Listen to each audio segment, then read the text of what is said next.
The 24-inch gauge, the hourglass, the scythe, high 12, low 12, memento mori, even the extent of bodily decay. I know, where's this guy going with this? Some of these are more telling than others, but each of them points a telling finger to the aspects of time. Time being a deeply rooted and fundamental teaching and concern in our fraternity. Now, some will say that time is merely hevel. For some of you that may be into the old scriptures, the Hebrew of a scripture that we use commonly in the third degree, if you look at it in its full text, it'll say, hevel, hevel, all is merely hevel. And in a large way, that's true. Time is merely hevel. But in our perception of life and experience as we experience it, time is real. Real to us at least, but nevertheless very real, and thus has very real results. Now, I'd love to at this point jump into a very deep and esoteric talk about time and its aspects, but unfortunately I feel like there's some very more important issues to touch on within the aspects of time itself. To do so, it's primarily important for us to understand that study and understanding of something is only about 10% of it. The practical application of our studies accounts for about the other 90%. Would you agree? Got some nodding heads there. So I'd ask, what good is the most educated doctor in the world if he never leaves the classroom, forever remains a student, never goes into the field, never practically applies that very knowledge? It's important that we take that knowledge and put it to use. It's not fair that we leave some to pick up those loose ends, because in all honesty, in a lot of cases, it's not going to happen. We also got to consider the fact that time itself has the upper hand. The angle we're going to take with this today is the aspects of time in regards to the physical history of our fraternity. Why? Well, bluntly put, it's fading away right before our very eyes. More and more of it every day is disappearing. And I know some of you are like, no, it's not. I've got like 10 books on my shelf at home right now. History of Freemason, we're good. Well, sure, but that's also a limited scope of Masonic history. And any historian will tell you that a vital aspect of research is source material. I don't know, you guys ever consider the aspect that this lodge right here has a history of all its own? And guess what? That's Masonic history. All of your lodges out there have history. That's not just your history, that's Masonic history. Same with your lodge, same with my lodge back in Gardner, Kansas. Same with that little lodge on the other side of the world no one's ever heard of, as long as they're not Clandy. Go ahead for the next slide. Today we're going to be talking about, title slide. Today we're going to be talking about a fading legacy, the importance of preserving our history. We can go into the next. The first part I'd like to bring up here is a couple questions. And the first question I'd like to ask is, do you know who the charter members of your lodge are? Does anyone in here know the charter members of their lodge? By show of hands? So a couple of them. Now, do you know them by name, or do you know their story? Do you know who they were? Do you have pictures of them? Awesome. Here's the thing, most people don't. I always get, every time I do this presentation, I get a guy raise his hand. Yeah, they're on the charter. Yeah, they are. But who were they? What they looked like? What was their story? What type of people were they? I like the charter members because they're not always past masters. They symbolize the membership of the lodge. And I feel like that is widely forgotten about. You go into lodges across the country, probably throughout the world, and the first thing you see in regards to history is past master photos. And I think that's great. To celebrate the leadership of your lodge, wonderful. But the past masters, just as many things, are about this much of your lodge's history. There's so much history that resides in all the brothers on the sidelines. But that's very seldomly recognized or acknowledged. And when it is, it's forgotten about. That's why I cherish our charter members, because they kind of represent the rest of the craft. The rest of the guys that's picture is not immortalized on the side of the wall for eternity. They represent the rest of those chairs. On to the next. Next question I'd like to ask is, what do you know about your lodge 50 years ago, and how do you know it? And I'd add on to that one more of 50 years from now, what are they going to know about you today, and how are they going to know it? Go ahead. The minute book. That is where we get our history in the majority of cases. It always comes from the minute book, right? I mean, you want to know anything, that's where you go. How much of the history does the minute book really tell us? Very, very little.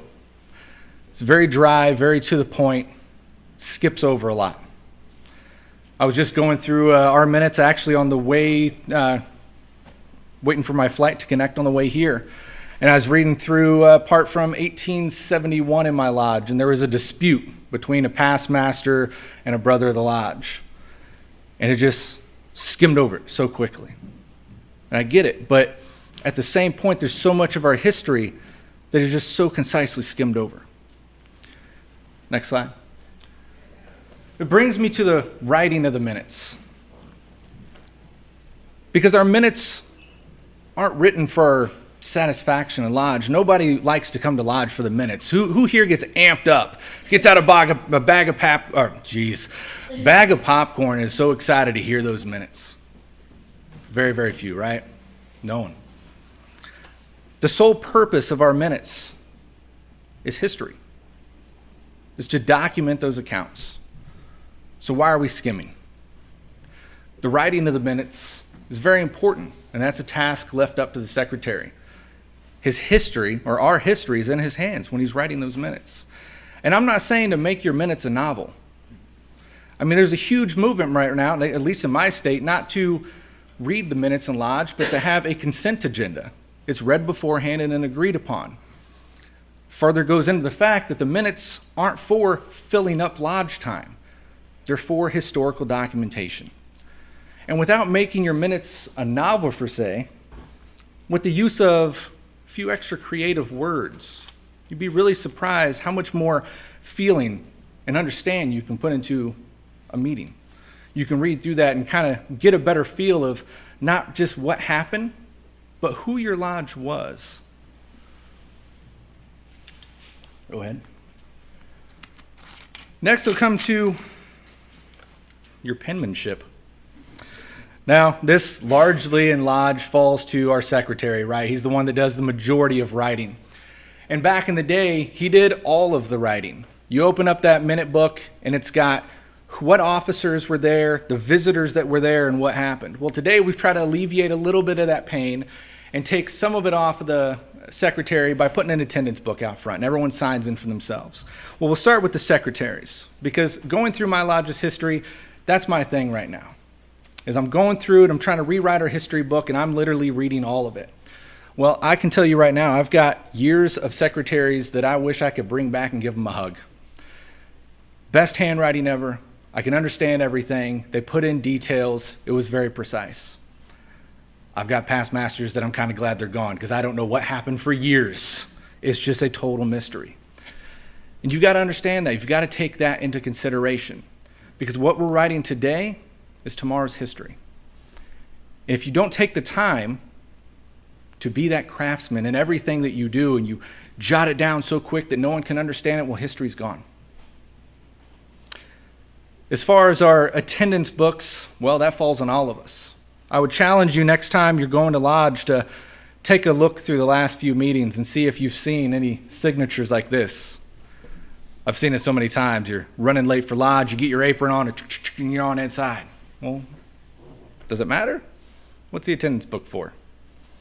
Well, just the same thing, history. Because when I'm going back years later and trying to figure out who was at a meeting, who was there for these decisions, what does that tell me? And I'd ask all of you, if you do nothing to preserve lodge history, do one thing: use good handwriting. Go ahead. Now, the mission here in looking into our history is several aspects. We all need to look at the history that we have right now, because like I said, it's fading away. We need to learn ways to preserve that history and make sure that it lasts as long as it can. I'm talking about our physical history, our minute books, our records, our archives. It's fading before our eyes. Books are falling apart. Ink is fading off the pages. It's disappearing. We also need to figure out how to recover what we've lost. When I transferred into the lodge that I'm in now a few years ago, that's what sparked history as a passion for me. It's what started me doing Historical Light, the show that I do. I walked in the lodge and I talked earlier about always seeing past master photos, right? Well, walked into our lodge, coming up on, this is actually our 150th year, and I think we have 15 photos on the wall. And it was just very telling to me, wow, we've got this frame, most of them are blanks, but only like 15, maybe 20 in total. I have 150 years. It was lost. Nobody knew who they were at this point. Nobody knows where to find those pictures. And it started me on a mission. That's where history started for me, is to recover those pictures. And I've recovered the vast majority. I think we're missing 17 to go at this point. It's been a 2-year journey of digging everywhere you could imagine, and even digging over and over and over, because you'd be surprised what pops up the second time. So we're trying to preserve what we have and make it last. We're trying to find what we've lost, because you have lost history, and also better keep our information of today, because it is tomorrow's history.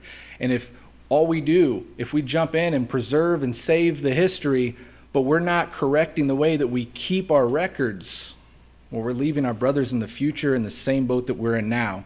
And how is that brotherly?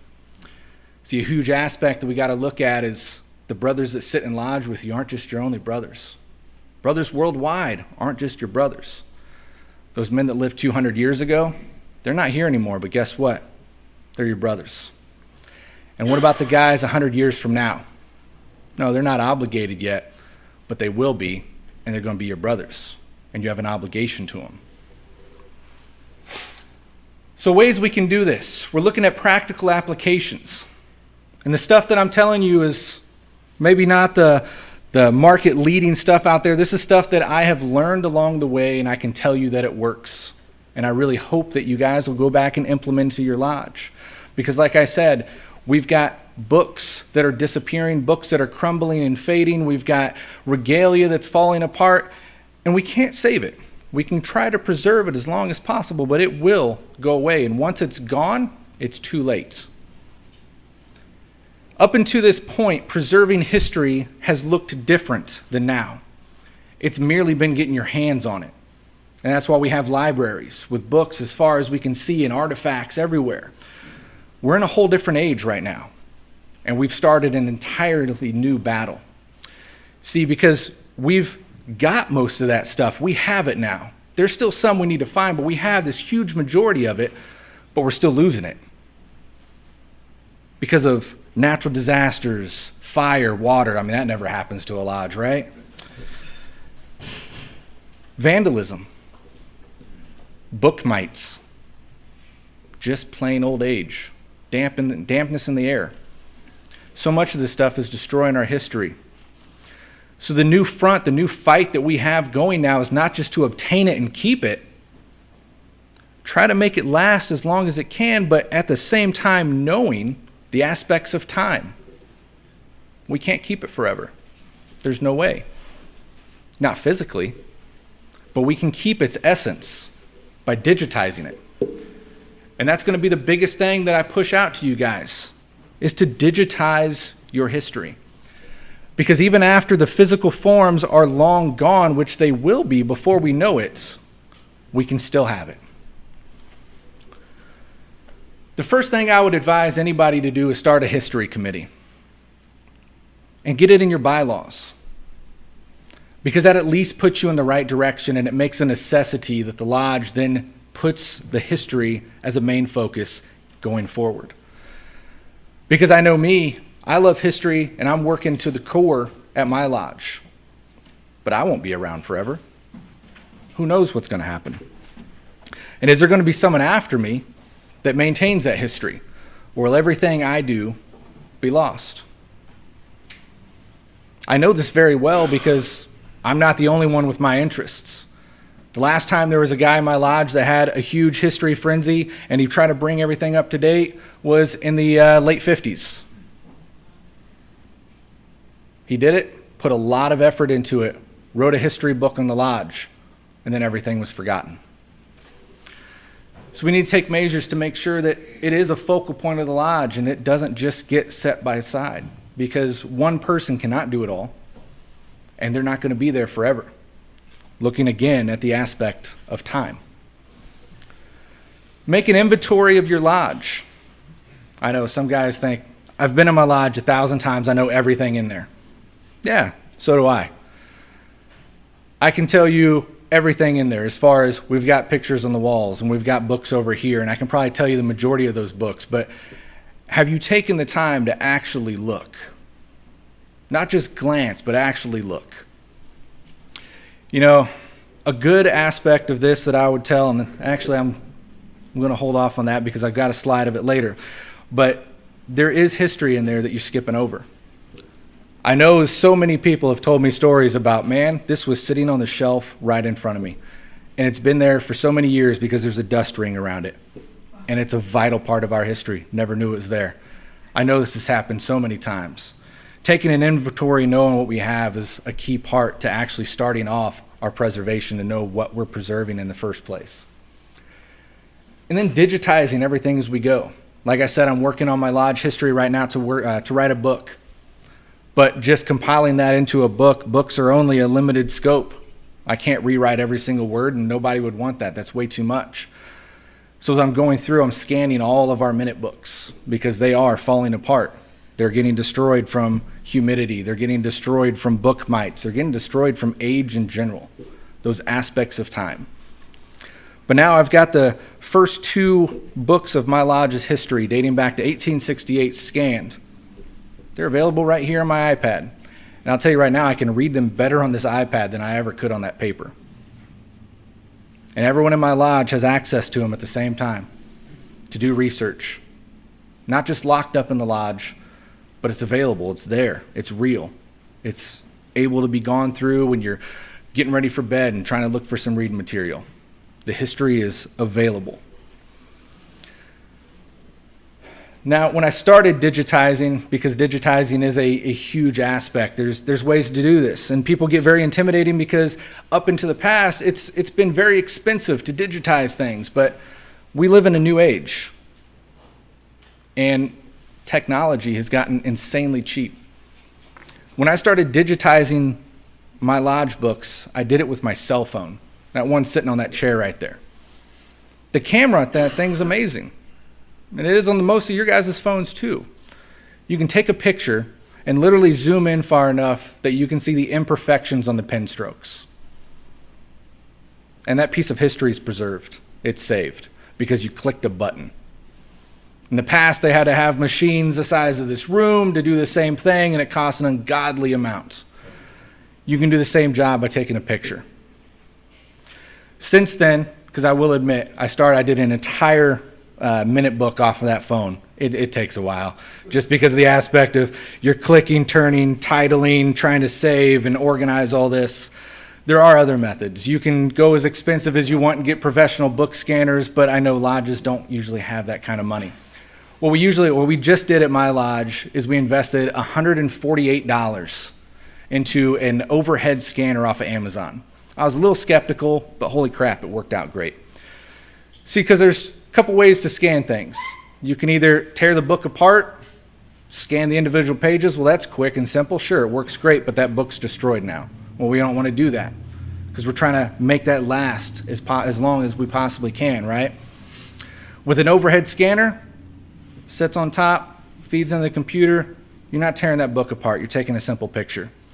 Click, turn. I can do a whole book in less than an hour, export to PDF. Boom. It's super simple. It was $140. They've got different varying price ranges, but is your history worth $140? The job you do today is going to be there for generations to come. Next initiative I took after scanning them is I'm looking at, okay, well, we're trying to preserve these books just as long as possible. How can I do that? Now, I don't need to get in this book anymore, right? There's no reason for me to flip those pages. Every time I touch it, it's disintegrating a little more. Well, we looked into a lot of things, and the big thing in archival preservation right now is acid-free. Well, that primarily comes down to putting them in special boxes. Well, I have a small lodge. We have no storage space. Right now, our minute books and everything are kept in fire safes, for good reason, like we said. For some reason, Masonic lodges are plagued with fire, and our lodge actually burned down in 1906, so I understand the concern. So we don't want to take them out of those safes and put them into these big bulky boxes and stack them. So what we actually did is look into vacuum sealing. And I ran through this with our archivist at our Grand Lodge, and he said it's a great idea, it's going to work great. Put them in a vacuum seal, and now it's protected on so many levels. Direct water ain't going to phase it. Book mites, they're not getting in there. It's protected on so many levels, and if you ever need to, you can always open it again on special occasions. But this way, it's the same size as the book normally was. Vacuum seal it, put it right back in that fire safe. It's good to go, and that book's going to last so much longer. Nobody's touching it. Nobody's tempted to touch it. It's sealed up. Go ahead.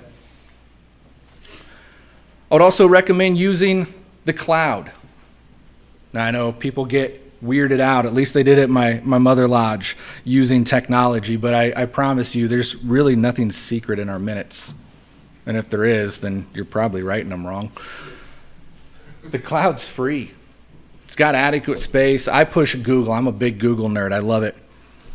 Google Drive has done just so much for my lodge. Started up the Lodge History Committee, got a Google Drive, and literally as soon as they find something, hey, check the drive. It's there right when I want to see it.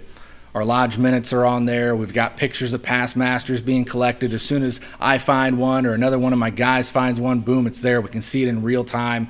It's awesome. And here's the other thing is we've talked about fire, water, different damages, right? We can't stop that from happening. Our physical formats are vulnerable. Well, so are digital formats. We're still not escaping that. Just because I scanned it into my phone and put it on a computer, well, I've had this happen with PowerPoints and stuff. Next time you go try to open it, it's gone.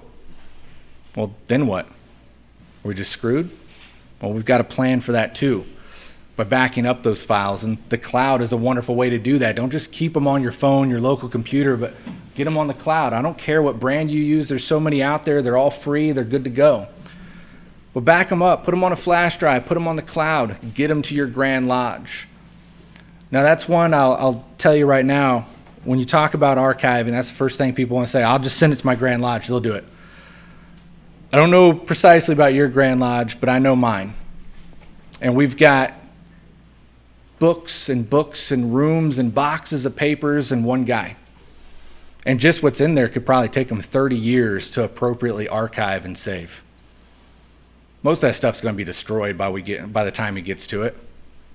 A lot of it's already suffered damage because, like I said before, the whole sole mission was just to gather it.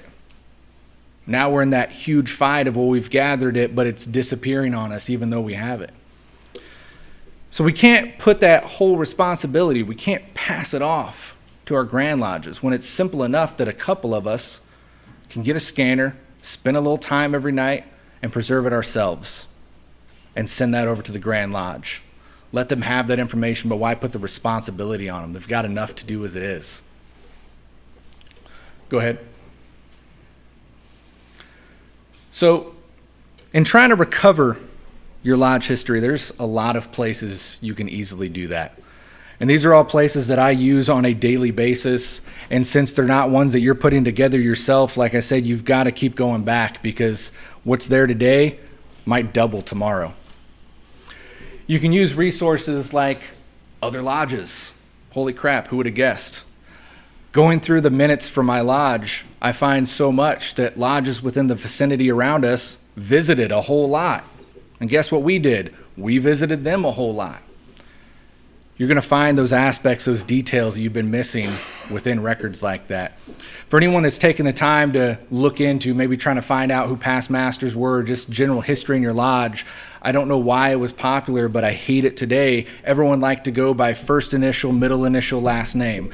Do you know how freaking hard it is to find somebody 120 years ago by initials and a last name? Like virtually impossible. By scavenging through all these different resources, though, it can be done. It takes effort, but it can be done. Looking at your other lodges, their records, same as yours, you're going to know the format. They're your brothers. They're going to let you take a look. But odds are, they're not always signed in those books the same. I found in one meeting it's A.A. Babcock, and the next one it's Alfred A. Babcock. Holy crap, I just found out his first name. There's a gold mine right there. We can also look at our Grand Lodge. They've got a ton of stuff. They don't always know what you're looking for, but if you let them know, man, you'll get an email. Dylan's our archivist at Grand Lodge of Kansas, and I'm sorry, I think I work him harder than the Grand Lodge does. I blow his email up so much, but he is able to load me down with treasures that he didn't even know he had because, well, he wasn't looking for it at first. But they've got the info. It's another great resource to tap into, or if you got the time, go down there and take a look yourself because you never know what you're going to find. Online databases, such as ancestry sites. Ancestry.com is a great one. You got to pay for it, but there's a ton of others out there. These people had families, right? Masons aren't aliens, we're humans. We have families, we have history, and it gets kept. See, a lot of times when we talk about Masonic history, that's all it is. It's Masonic history. It's, well, if you didn't do it in lodge, then it didn't exist. But I would encourage you to look past that. Just as we don't just look to our past masters as the history of our lodge, but all of our members. I can go through some of the early members of my lodge, and they've got really impressive backgrounds. I mean, they were some of the founding people for the entire community, the school system, the local governments. That's still your lodge history. Because who those people are, guess what? Makes up who your lodge was. And makes up who your lodge is. So by looking through some of those databases and finding that family history, you're going to be able to find a lot of little golden nuggets that are going to help you along your road. There's also other databases such as historical societies. Man, I don't know about the ones out here per se, but there's a few in my area, county and city level even. They've got photo databases that have just been awesome. And I encourage you to check them out. They're getting better and better. Some of them you got to go check out in person, but everyone's on a digitized movement. And the government is doing pretty good with that. By a keyword, you're able to find a lot of Masonic info these days. It's just a simple search. All you got to do is take the time to actually do it. Findagrave.com is one of the ones that was really just phenomenal for me. But after I took so much info from that site, it kind of dawned on me, wow, we should really give back. I went to that site primarily in the aspects of trying to find names because, as I put on the bottom there, if nothing else fails, hit the cemetery. There is information on those gravestones that'll tell you a lot. The size and placement of those gravestones will tell you a lot about who the person was. But you're able to find their names, you're able to find dates that may be missing. The information is there. On findagrave.com, we have members that maybe didn't live local in the area, maybe it was 4 hours away, and I couldn't convince the wife that, hey, I need to take a road trip just to go look at a gravestone real quick. Look on Find a Grave, there's a lot of them on there. This is people's side hobby. They go out and archive this stuff all day, every day, and they've got very detailed pictures of it. But a lot of them don't have pictures. A lot of them don't have full names. They have those initials. A lot of them don't have much information on the person. When I was going through getting my past master info, I found, wow, well, this one doesn't have a picture. I have a picture. Guess what? You can edit that site like Wikipedia. You can submit pictures. You can submit corrections. I uploaded all of our past master info on there. I had biographies on several past masters and everything they'd done in the community. And when you went on findagrave.com, it was very short and concise. This is who he was. This is when he died. Oh my God, this was my great uncle. Well, guess what? This is all the information I found about him. And in most cases, you'll get a pretty nice email back very soon of, wow, thank you so much. Took 5 minutes of my time. It was what I was looking in already. But Masons aren't the only ones looking for history. Like I said, these are people. So yeah, if nothing else fails, hit the local cemetery. And I'd advise you to do that anyways. Whether you're looking for the historical information or not, hit up the cemetery. They may not be with us, but God forbid, they're still our brothers. I went out a few years ago with my daughters for the sole purpose of just trying to find some brothers from our lodge, and noticed very quickly that this particular cemetery in Gardner, Kansas had been kind of forgotten about. And a lot of the graves I ended up finding were half covered in dirt, grown over, couldn't read them. Well, we went and hit up the hardware store, bought a spray bottle and a brush, and we spent the rest of the afternoon not just spending some time with these brothers, but cleaning off their headstones and just being with them for a little bit. And I thought it just meant a lot to me. Turns out it meant a lot to my kids. Even being girls, Freemasonry has really had an impact on them.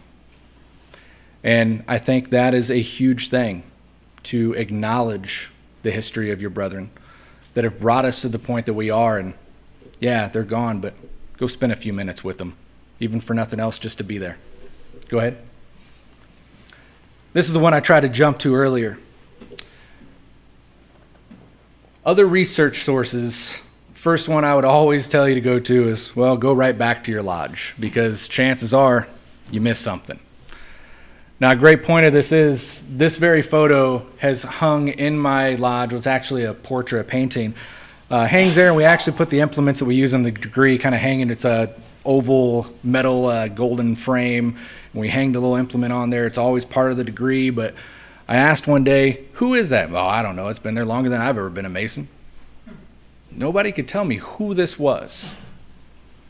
It wasn't until about a year into my search, and this guy he's got one of those creepy stares. No matter where you sit in the lodge, he follows you, right? But I see this guy every single time I go to lodge. And I'm clicking through one of these sites one day, and one of the names that I was missing for past master photos was William McClintock. Well, I'd looked on this site several times, and guess what? A listing popped up, so I clicked on it. And it was for another fraternal society existing in Gardner, Kansas, way back in the day, for Union soldiers. And there was a group photo of a reunion, so many years after. And it said, back left, William McClintock. And I'm scanning, I'm like, holy crap, I've seen that face. I wish I would have put the other photo on here. I can look it up after lodge, but it's him in the back row. That beard job, there's no mistaking it. That's our guy. Well, looking into it, he was master of our lodge for a collective 12 years. His biography and his obituary was very impressive, to the point that when he passed away, there was a walking procession from one town to the next. It was some like 15 miles of 250 some people in a walking procession to get him where he needed to go, because he meant that much to the community. And all this time, I thought he'd been lost. Everyone thought he'd been lost, and he was staring us down the whole time. And I'm proud to say we've got him right back where he needs to be, knowing who he is and what he stood for. William McClintock. He's a good one. The guy kind of creeps me out sometimes, but every time I come in a lodge, I always make sure I say hi, and I always make sure I say bye, because if you don't, I'm pretty sure he haunts the place. It gets a little weird. Go ahead. So here's one that hit a little more close to home for you guys around here. This is the Diploma of Ezekiel Bates. And I made pretty good friends with your grand historian when I was out here last year for this event. And he was telling me this story that, he'd done I can't remember what it was, rededication or whatever kind of ceremony here, and afterwards had some time just to mosey around. And they hadn't started their library or their museum down on the first floor yet, so stuff was just kind of scattered everywhere. And he'd found some lockers digging through, people had dug through years before, and he pulled this out. This was the original diploma on silk from Ezekiel Bates, who this lodge is named after. And everyone was floored. It's stuff like that. I know what's in my lodge. I've seen it 100 times. Do you? Go look again. I bet you'll surprise yourself. Go ahead. Hey, Alex. Yes, sir. Just to note, that diploma is downstairs in the museum, and there's a portrait of Ezekiel Bates over the fireplace. That is awesome. I would encourage all of you to go check that out because, I mean, how cool is that? Like, you don't see that stuff every day. And to have the chance to rediscover and preserve that and put it out for displays, that's one in a million. Go ahead, next one. Best thing you can do in research of your lodge is have those chats. Like Brother was saying in the last presentation there, to have some of those talks is some of the best times you can have. I'll tell you right now, the best chats I've ever had, Masonic and non-Masonic, is when I hang after lodge and I just get in a random conversation with a past master. I've talked to this guy 100 times before, but we sit down and one conversation leads to another conversation, and then I get the coolest freaking story that I've never heard about this very lodge, just because I spent 5 minutes talking to him. You can go up to someone and say, hey, tell me your history right now. Well, it's not always going to be on their mind, but you get the chance to sit down and have those conversations, and you'd be surprised what comes out. One of the most valuable things you can do is have a chat with an old past master, because they've got the memories. They just don't know to share them all the time. And that's also something we need to work on, because the history is there. We need to bring it out. So have those conversations with your members. Sit down and have that chat, new and old. What brought you into Masonry? What are your early memories and when you became a Mason? What was the feel of this lodge? What was the personality? What were the people like? What do you remember of it? What's the worst thing you remember happening? What's the best thing you remember happening? Get those stories. They're out there, and good or bad, it's history. It's your history. Next. And I always say record your history with today's means. Back in the day, all we had was our minute books, right? And that's what we're looking at today. But if we continue to use those same methods that we've used for years and years and years, we're going to have the same results and leave the guys 50 years from now in the same boat that we're in now. Well, that's not very brotherly of us, is it? We have means now, like that cell phone right there. I can take pictures, I can take audio, take video, and I can document stuff way better than they ever could in the past. 1868, it wasn't an option to pop on a video camera and have a chat. All they had was pen and paper. We have so much more today, and it's right in the palm of our hand, but we rarely use it in these circumstances. Go ahead. I recently did an interview with Brother Mitch Denning. He's a member out of a Tennessee lodge, and he is a videography student. And they were coming up on their 150-year anniversary and had the idea, hey, I can do a lodge documentary. This is right down my alley. And I watched it, and it was epic. Because he did exactly what I'm saying. He sat down with these past masters. He sat down with the local historical society. He went out to these graveyards, and he actually captured all this information and compiled it into this video. And I was chatting with him because this is a videography student. So of course, man, this has got to be some production. This is the way out of our realms. Did a lot of it with a cell phone. You'd be surprised what you can do with a cell phone these days. And some cheap and or free editing software. Doesn't have to be Hollywood, but we can do a pretty dang good job just by jumping in and doing it. I'll tell all of you, why not? Why not do a lodge documentary? What's stopping us? Let's get it. Let's do it and put it out there. Let's flood the internet with these memories versus all that other crap that's out there. Because I'll tell you right now, when I came into Masonry, I made that mistake. You know, everyone says, don't Google. I Googled. And if it wasn't for my father-in-law being the one kind of bringing me into Masonry, I'd have probably ran, because I'm like, what the hell am I getting into? But at the same point, I'm like, oh, I know this guy. There's no way he'd lead me down the wrong path. Simple Google search shows you some scary things. There's so much good out there that we could overflood that with and overpower it with. We're just not talking about it. The history of our lodge is not secret. Why are we making it secret? We make it secret from ourselves. Share it. Learn it and share it. Go ahead. So it's in your boat. These are the methods that I use at my lodge to preserve what we have, to recover what we've lost, to do better on what we are recording now so that I know the brothers in the future are going to have that history. Are they the best Bethans in the world? Probably not.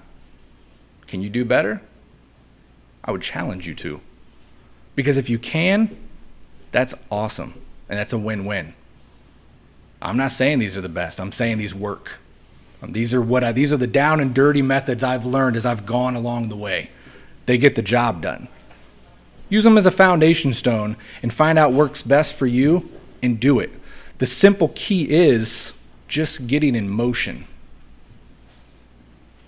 You know, I get asked to come around to a lot of lodges in my area and do talks frequently on a variety of different subjects. And this is not one of the more exciting ones that I do, but this topic here means the most to me. It means the most to me because it has the power to make a difference, and it holds us accountable. What's more Masonic than that? Holding your brothers accountable. Accountability makes some of us a little antsy and nervous, but it kind of excites me because when it gets to that point, that's when motion starts. And I hate stagnant waters. I like to see that motion, that action. There's work that needs to be done, and it's up to us. Because if we don't do it, personally, go look at your lodge minute books, your lodge history. If we don't do it today, it's not just going to be the job of the brothers in the future. It's going to be gone. It's going to be too late. They're not going to have the opportunity.